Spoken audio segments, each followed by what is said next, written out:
व्यवस्था बदहाल, जनता लाचार, इस पर बात करेंगे लेकिन एक छोटे से ब्रेक के बाद। पहाड़ प्रदेश उत्तराखंड में पहाड़वासियों को लगातार मूलभूत सुविधाओं के लिए संघर्ष करना पड़ रहा है। आलम यह है कि डबल इंजन की रफ्तार से विकास का दावा करने वाली बीजेपी के राज में भी ये संघर्ष कम नहीं हुआ। दरअसल उत्तराखंड के टिहरी और चकराता से बदहाल की तस्वीरें सामने आई हैं। पहले टिहरी जनपद की बात करें तो यहाँ प्रतापनगर में चौल लंब गांव सीएससी अस्पताल का एक वीडियो सामने आया है, जहां दर्द से महिला कर्रा रही है, लेकिन अस्पताल में महिलाओं को उपचार देने वाली एक भी स्टाफ मौजूद नहीं। तो वहीं दूसरी तस्वीर चकराता के उदवा गांव की है, जहां सड़क ना होने के वजह से बीमार बुजुर्ग को ग्रामीणों की डंडी कंडी पर लाद कर 9 किलोमीटर तक पैदल चल रहे हैं। देखिए इस रिपोर्ट में।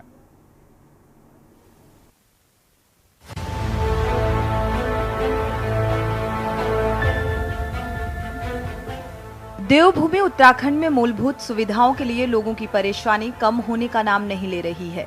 पहाड़ों की बदहाल, स्वास्थ्य, शिक्षा, रोजगार की व्यवस्था से पलायन लगातार बढ़ रहा है। वहीं पहाड़ों में रहने वाले लोगों को कई दिक्कतों का सामना करना पड़ता है।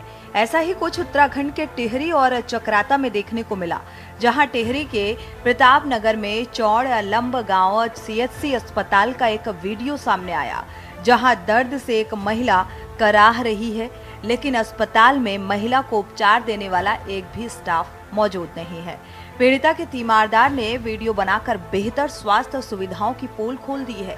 दूसरी ओर चकराता के उदावा गांव में सड़क न होने की वजह से बीमार बुजुर्ग को ग्रामीण डंडी कंडी पर लाद कर 9 किलोमीटर तक पैदल चले, लेकिन अस्पताल में भर्ती करते ही अगले ही दिन बुजुर्ग ने दम तोड़ दिया। चिकित्सकों की माने तो बुजुर्ग को समय से इलाज नहीं मिल पाया। राज्य में अब बदहाल स्वास्थ्य सेवाओं पर आरोप प्रत्यारोप शुरू हो गया है। उत्तराखंडी होने के नाते हम सबके लिए डूब मरने जैसा है। अगर हम 23 साल के उत्तराखंड गठन के बावजूद भी अपनी मातृ शक्ति को न्यूनतम स्वास्थ्य सेवाएं भी नहीं दे पा रहे हैं। प्रसव के समय कहा जाता है कि केवल बच्चे का ही नहीं, माँ का भी पुनर्जन्म होता है। ऐसे में अगर हमारे अस्पतालों में अल्ट्रासाउंड मशीन नहीं है, डॉक्टर नहीं है, दवाइयाँ नहीं है, तो फिर मुझे लगता है मुख्यमंत्री के ये सारे कार्यक्रम जो ईजा, बेड़ी, बेटी, बुआरी, महिला सम्मान, नारी शक्ति वंदन और महिला सशक्तिकरण की जो बड़ी बड़ी डींगे वो हाँक रहे हैं, वो सब धत्ता साबित होती हैं। उनको वस्तु स्थिति देखनी चाहिए, धरातल पर देखना चाहिए कि उन्होंने आज उत्तराखंड का क्या हाल कर दिया। देखिए, जहाँ पे जिस प्रकार की परिस्थिति है उसमें भी हमने ऐसे जहाँ पे दुर्गम स्थान है, जहाँ पे ज़्यादा पॉपुलेशन नहीं है, वहाँ पे हमने डोला पालकी की भी व्यवस्था की गई है। और सभी लोग जितने भी हमारी आशा बहनें हैं, हमारे वहाँ पे जो भी स्टाफ है हेल्थ का, सभी लोग वहाँ पे कार्य कर रहे हैं। और कहीं पे अगर ऐसी स्थिति आती है तो उनके लिए भी जहाँ पे नहीं सड़क गई है या 1-2 मकान बहुत दूर है तो वहाँ पे पालकी की व्यवस्था रहती है, लेकिन ये है कि समय से सूचना मिल जाए। आपको बता दें कि राज्य को बने 23 साल से ज्यादा का समय हो गया है, लेकिन आज भी पहाड़ वासियों को मूलभूत सुविधाओं के लिए परेशानियों का सामना करना पड़ रहा है। बेहतर सड़क, शिक्षा, रोजगार और स्वास्थ्य सुविधाओं के अभाव में पहाड़ों से पलायन लगातार जारी है।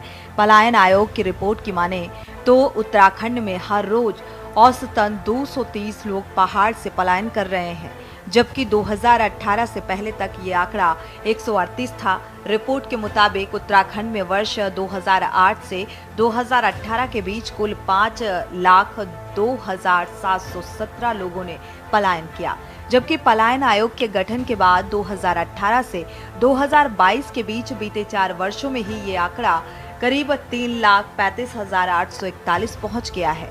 बेहतर सड़क, शिक्षा, रोजगार और स्वास्थ्य सुविधाओं के अभाव में पहाड़ों से पलायन लगातार जारी है। बहुत बुरे हालात हैं। 6-7 साल हो गए बीजेपी को शासन में, और लगातार कोरोना का टाइम हमने देखा, उसमें पूरी तरह फेलियर रहा। और अभी भी आप देखिए, दून हॉस्पिटल जैसे अस्पताल में रात भर डॉक्टर ना मिले और मरीज मर जाए, वो आपने अभी हफ्ते भर पहले देखा है। चकराता की वैसी घटना है। हमारे रानीखेत में जो गैरसैंण तक के एरिया को देखता है, वहाँ डॉक्टर्स की कमी, लगभग पर्वतीय क्षेत्र डॉक्टर विहीन है, स्पेशलिस्ट नहीं है।